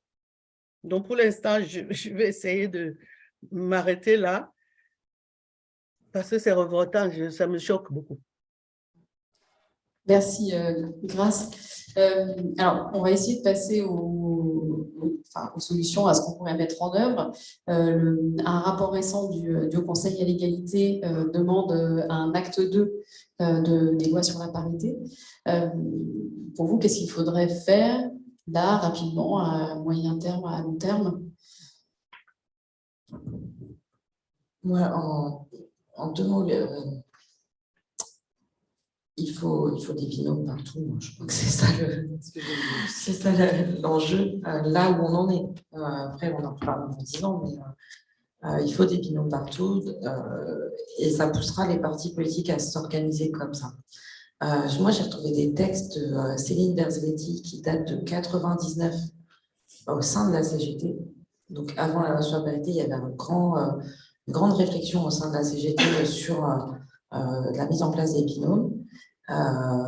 Et donc, voilà, enfin, ça marche en fait, ça fonctionne. Donc, si on structure la vie électorale avec des binômes et qu'il n'y a plus de scrutin uninominaux, ça poussera les partis politiques aussi à se structurer comme ça. Et donc, je pense que ça, c'est la priorité. Et après, je ne l'ai pas dit tout à l'heure, mais je pense que les femmes disparaissent plus facilement de la vie politique aussi. Il y a beaucoup de femmes qui disparaissent de la vie politique dans l'anonymat. Pas tout le monde s'en fiche. Voilà. Moi, je me rappelle notamment, j'ai été auditionnée par le Sénat, où Chantal Joanneau portait une mission contre les violences sexuelles au sein du Sénat. Donc, moi, j'avais été auditionnée dans ce cadre-là. Elle a rendu son rapport, il ne s'est rien passé, elle a arrêté la vie politique. Il y a plein de femmes qui disparaissent de la vie politique et je pense qu'on travaille beaucoup plus aussi le fait d'avoir des femmes qui nous succèdent, etc. Et donc, je pense juste qu'il faut un statut de l'élu aussi pour nous protéger.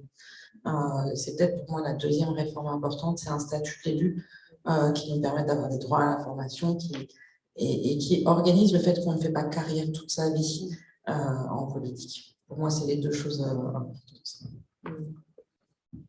Je vous rejoins sur les binômes, puisque c'était vraiment une ambition de elles aussi. On a porté ça en avant concernant l'Assemblée nationale, et puis finalement, ça s'est reporté sur les départements. Et on sent quand même que c'est quand même central, c'est très important.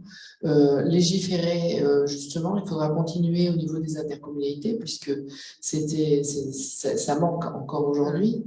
Après, je pense aussi il y a quand même, enfin, je suis fière de le dire parce que c'est elles aussi.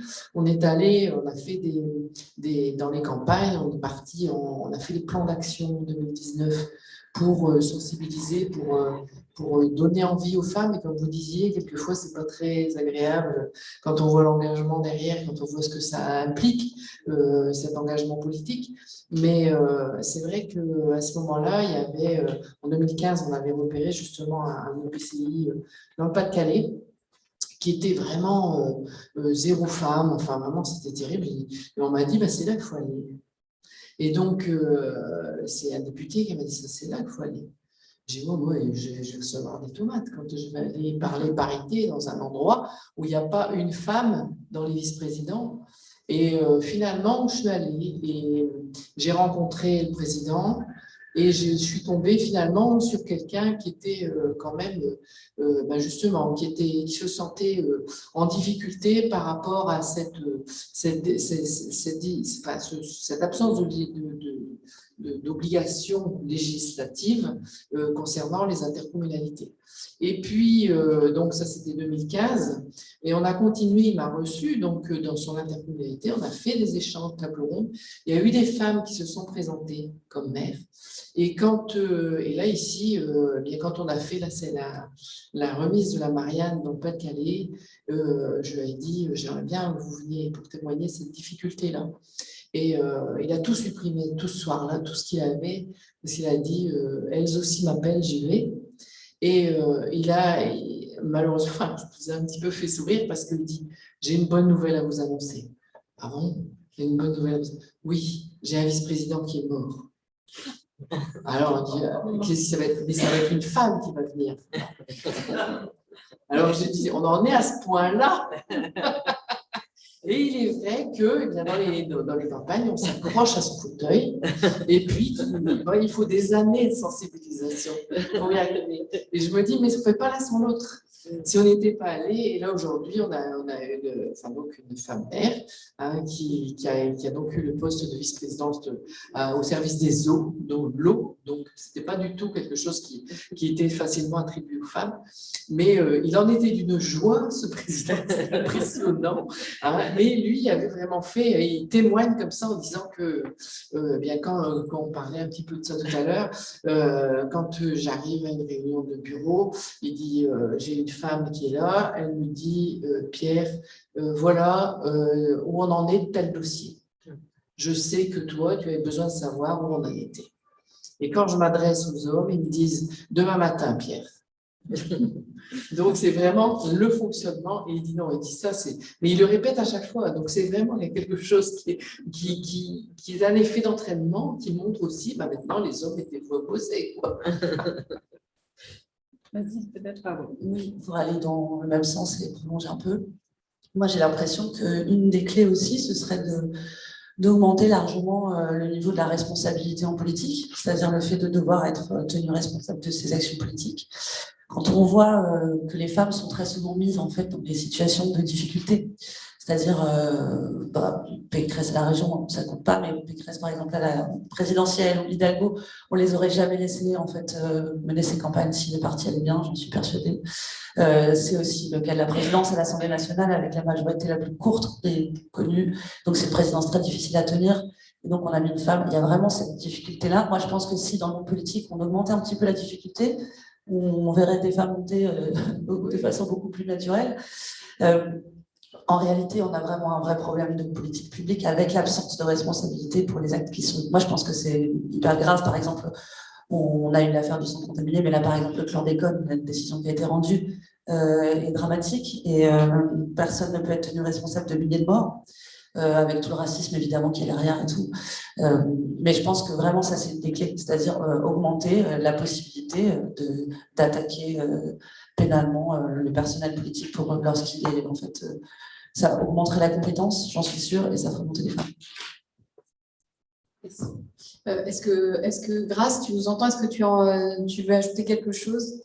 Je crois que tu avais des questions à faire aussi. Oui, je voulais juste rajouter qu'il faut qu'on fasse la pédagogie vers les jeunes et les femmes handicapées. Et j'ajoute derrière que vous essayez je vous demande, toutes les femmes qui sont là et les autres, de me rejoindre pour continuer à promouvoir un dialogue sur la participation des femmes en situation de handicap. Et dans vos territoires, si on a besoin d'une femme comme ils font d'habitude, ils vont chercher une femme qui n'est pas vraiment, qui travaille pas, qui n'est pas trop tout le temps là présente. Regardez autour de vous s'il y a une femme handicapée qui est intelligente, qui a des capacités et de la pousser aussi vers les listes pour qu'on puisse être un peu nombreuses parce qu'elles n'osent pas venir. Elles n'osent pas, malgré que quand on va dans les universités, on voit les étudiants. Il y a des référentes pour les étudiantes handicapées, mais après l'école ou au travail, ils ne viennent pas dans le monde politique. Donc, autour de vous, si vous trouvez, vous les amenez et puis vous venez, je vous invite à m'aider à faire ce travail. De ne pas me laisser toute seule. Et me trouver des chercheuses, chercheuses qui poussent les statistiques pour qu'on ne reste pas au stade où il n'y a pas de statistiques, sinon ça fait comme si on fait une charité. Et pourtant, ça doit être, on doit avoir ce qu'on appelle le droit de vivre. Que ça ne reste pas dans le domaine de la charité. Merci Grâce. Alors, nos intervenantes doivent partir, pas toutes, mais il faut qu'on ne peut pas tarder à conclure. Est-ce qu'on aurait des questions, des réactions dans la salle? Enfin, profitez-en quand même, hein, je ne vais pas vous priver. Il y en avait plein, mais… Allez-y, hop, une se lance. Alors, bon, Vas-y, c'est pas grave.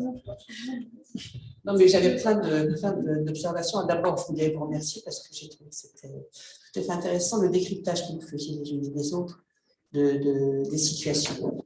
Et par exemple, quand j'ai un petit compliment pour chacune d'entre vous, y compris l'animatrice,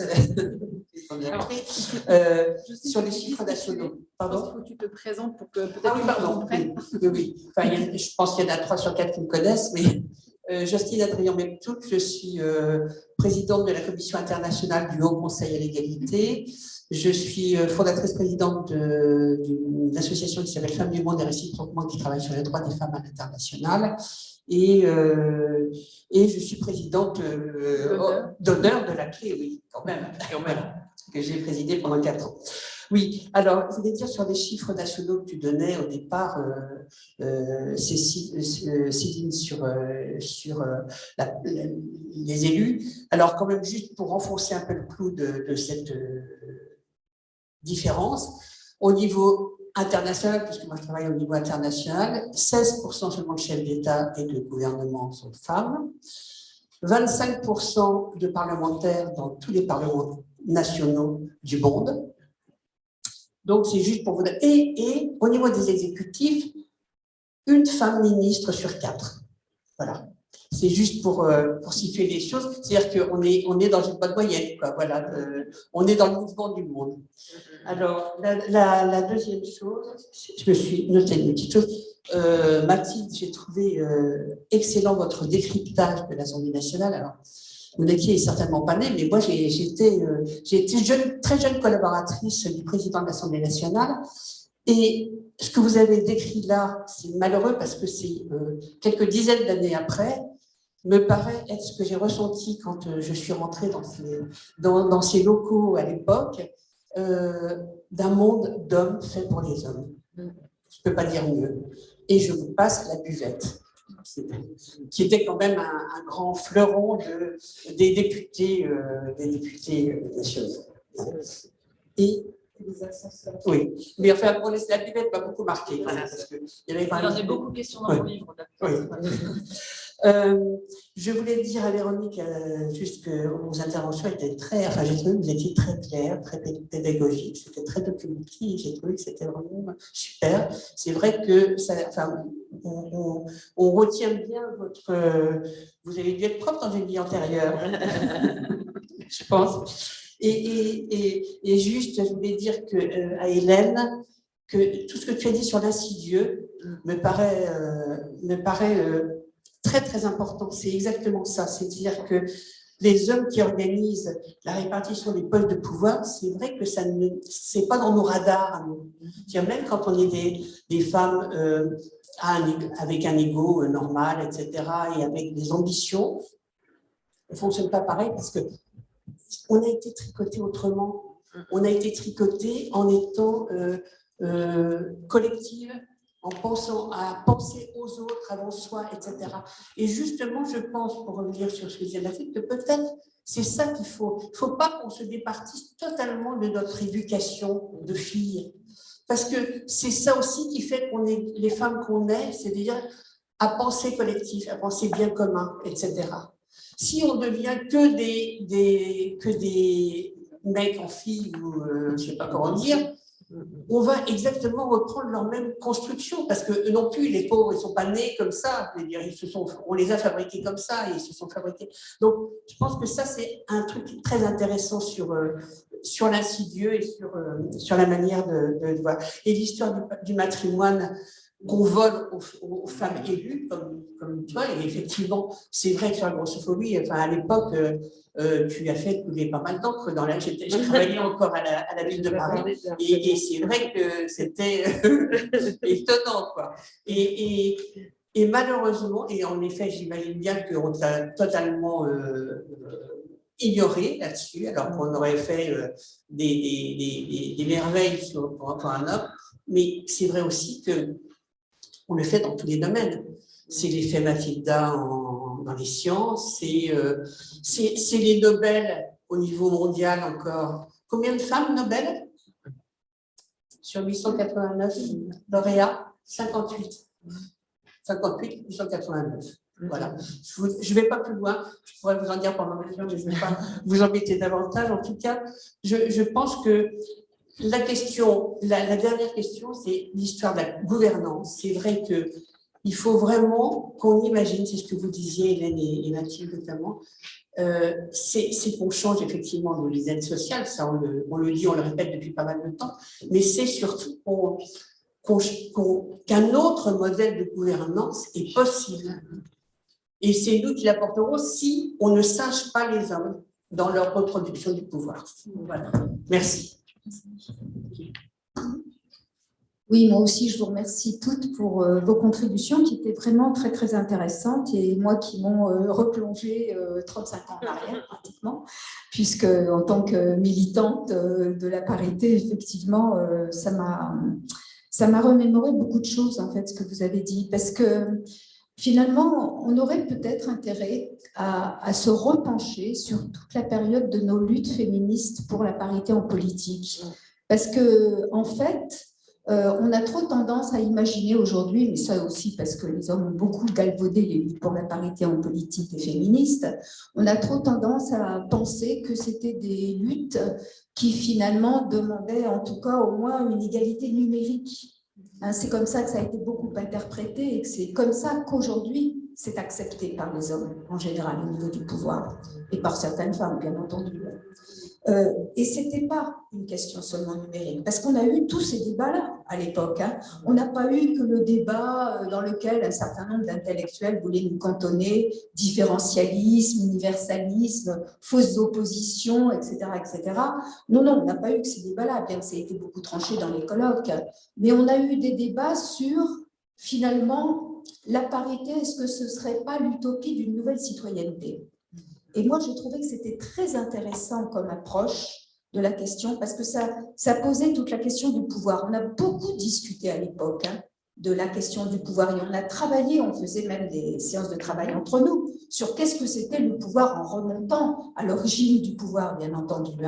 Et là, d'une certaine manière, c'est là que tout était situé. C'est là que toutes les questions se posaient et qu'il fallait véritablement les travailler. Il y a eu d'ailleurs des colloques, et moi je me rappelle même être intervenue dans des colloques qui avaient été organisés par Marie-Georges Buffet sur la question du pouvoir politique. Est-ce que les femmes font du pouvoir comme les hommes? Par exemple, elle avait organisé ce colloque-là, mais il y en a eu d'autres, des politiques qui ont fait ça, elle n'était pas la seule. Mais ce que je veux dire, c'est que, en fait, ce qui aujourd'hui est acceptable pour les hommes, c'est de penser que le féminisme ou la parité politique, c'est une question de catégorie seulement. C'est-à-dire que tant qu'il s'agit de dire c'est un nombre égal d'hommes et de femmes, c'est pas trop gênant d'une certaine manière, bien que de toute façon, bon, l'attitude sexiste et patriarcale, chasser le naturel et revient au galop quand même, fait que de toute façon, ils ont une interprétation même du numérique différente de ce que nous, on peut en penser. Mais si on essaye de montrer, quand on est une femme politique, comme beaucoup de femmes politiques le font, et même si elles ne sont pas obligatoirement même du même bord, mais elles ne se rendent pas toujours compte d'ailleurs, elles sont souvent dans l'inconscience de cette manière de faire, eh bien en réalité, si elles font de l'approche féministe dans toutes les questions de société, là, on ne se trouve plus dans la question de la catégorie. Et là, ça percute complètement ce que les hommes sont capables d'accepter ou pas. Et ça amène, en tout cas, à une transformation réelle du pouvoir. Et on le voit, parce qu'à chaque fois que des femmes ont pu travailler ensemble sur qu'est-ce que ça peut donner d'un point de vue féministe, en tant que femme féministe, au pouvoir, parce que là aussi, c'est très important de faire la différenciation. On est trop dans des situations où on pense qu'être une femme, c'est suffisant. Non, ce n'est pas suffisant. Et d'ailleurs, dans le mouvement pour la parité, on avait aussi abordé le fait que seul le pouvoir serait changé si c'était les féministes qui étaient au pouvoir, et pas seulement des femmes. Parce que les hommes ont toujours des subterfuges pour retrouver une situation qui les favorise et retomber sur leurs pieds. Par exemple, pendant très longtemps, ils ont interprété la parité en faisant, par exemple, appel à des filles d'origine ou des hommes d'origine pour faire la parité, par exemple. Et ils disaient que c'était la parité. Je ne sais pas si vous vous souvenez de ça. Dans les listes électorales, ça s'est fait un certain temps pour évacuer justement la parité. On a opposé justement toutes les soi-disant discriminations, alors que les inégalités de sexe ne sont pas de l'ordre des discriminations, elles sont de l'ordre des inégalités fondamentales, c'est autre chose. Donc ça, c'est pour dire que on n'a pas pu mettre après en œuvre un certain nombre d'aspects qu'on avait bien vus, notamment le fait qu'il fallait absolument avoir des modalités d'accompagnement de la parité. C'est ce que tu as abordé un peu, Hélène, quand tu as parlé du non-cumul de mandats ou alors de la limitation des mandats. À l'époque, on disait on était favorable à la limitation des mandats pour 2 mandats de même nature. Voilà, pour qu'il y ait une rotation et faire en sorte que justement les politiques puissent bouger beaucoup aussi. Et puis, on avait abordé d'autres questions, la question de la proportionnelle, le changement de république. En fait, toutes ces questions, on les avait débattues et tranchées entre nous. Il y a des textes qui existent.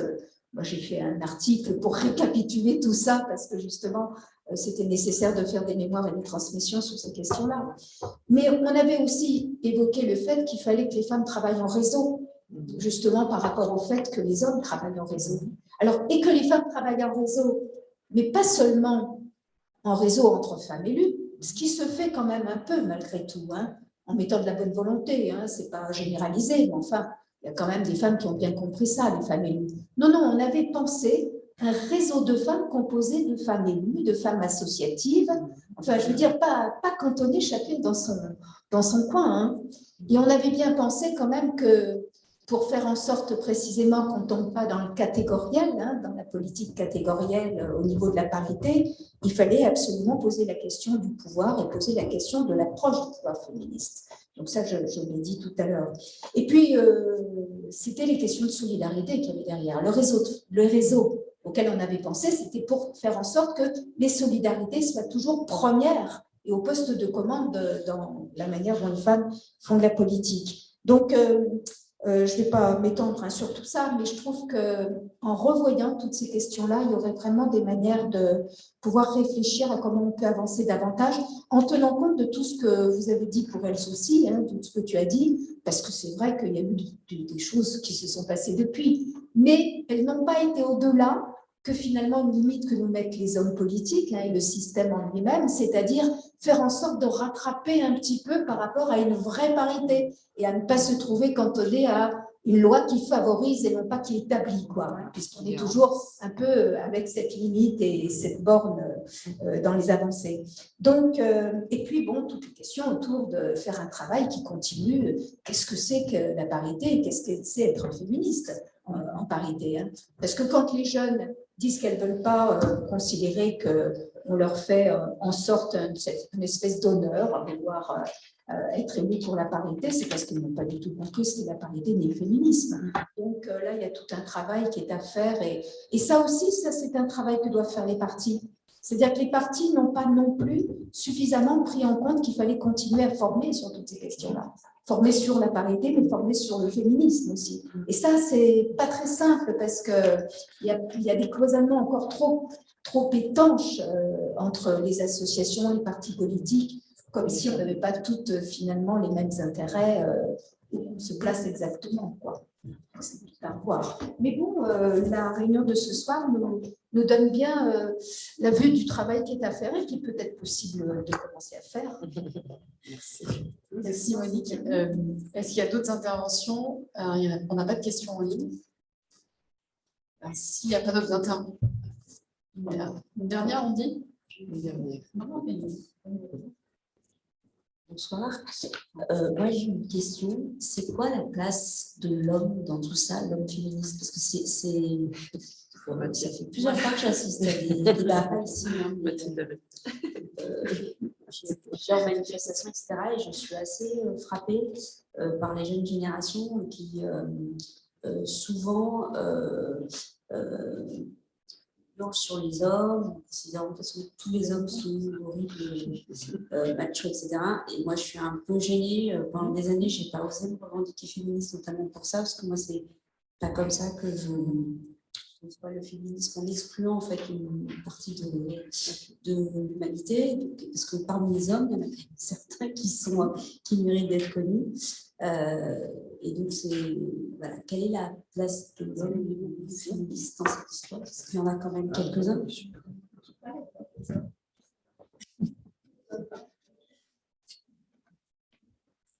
Si je reprends, peut-être qu'il faudra que ça s'étudie, mais si je reprends le congrès de la CGT, C'est pas les féministes qui font élire Sophie Binet, elles n'auraient jamais été majoritaires. C'est des hommes alliés qui décident de mettre une femme à la direction de la CGT, d'autres hommes décident de mettre non seulement une femme, mais une féministe.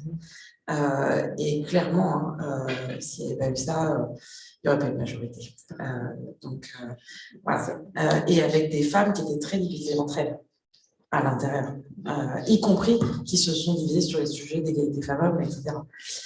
Mais franchement, ça mériterait, en fait, moi, j'aurais adoré qu'on puisse reprendre exactement ce qui s'est passé et étudier ça, parce que c'était assez impressionnant de voir un truc in vivo comme ça. C'était assez impressionnant. Après, voilà, moi, je vois des hommes qui bougent, plutôt, je leur dis, plutôt chez les jeunes, je vois des choses qui bougent, des mentalités qui évoluent. Voilà, je pense qu'il y a quand même, il y a ceux qui comprennent qu'il y a le temps MeToo qui est là et qu'il faut l'entendre et qu'il faut le comprendre. Voilà. Et qui s'opposent aux autres hommes qui, eux, revendiquent leur masculinisme, qui s'organisent aussi. Mais il y a des choses qui bougent, je trouve. Le sujet, c'est que faire bouger les mentalités, c'est pas rapide, quoi. Donc, c'est ça. Voilà. Donc, pas perdre espoir. Moi, je vais vous répondre d'un point de vue un peu plus personnel. Je pense que je fais partie des féministes qu'on pourrait considérer comme misandres. C'est assez juste. Et pourtant, j'ai des amis hommes. Donc, en réalité, non, mais ce que je veux dire, c'est que il n'est jamais question de dire tous les hommes, évidemment, c'est le not all men auquel vous faites référence. C'est pas la question. La question, c'est est-ce que le système patriarcal dans lequel on vit, dans lequel on évolue, qui vient limiter nos libertés, qui vient nous contraindre dans nos mouvements, dans notre existence, est-ce qu'on est d'accord avec ça ou pas? Pas du tout. Enfin, moi, je ne le suis pas. Et donc, c'est face à un système c'est sur un système que je m'oppose. Voilà, et pas face à des hommes individuellement. Je voulais juste dire, justement, tout à l'heure, j'avais insisté sur le « et », hommes et femmes. C'était vraiment pour la parité. Écoutez, vraiment, je vous remercie. Je remercie nos intervenantes et Grâce, s'il est toujours avec nous. Oui, merci beaucoup pour vos interventions. C'était, je crois, très intéressant et très apprécié par le public. Je voudrais remercier aussi Marie et Mathilde qui étaient donc à la technique, comme on dit, qui ont permis que tout ça soit possible. Voilà. Et qui ont prévu, pour celles et ceux qui peuvent rester, un petit verre à boire avec quelques petites choses à manger. Voilà, merci beaucoup. Merci. Dernière info, notre prochain mardi de la clé tomberait normalement le 2 mai. Donc c'est un lendemain de long week-end. Donc nous ne sommes pas sûrs de maintenir la date, mais nous tenons au courant le plus vite possible. Voilà, merci.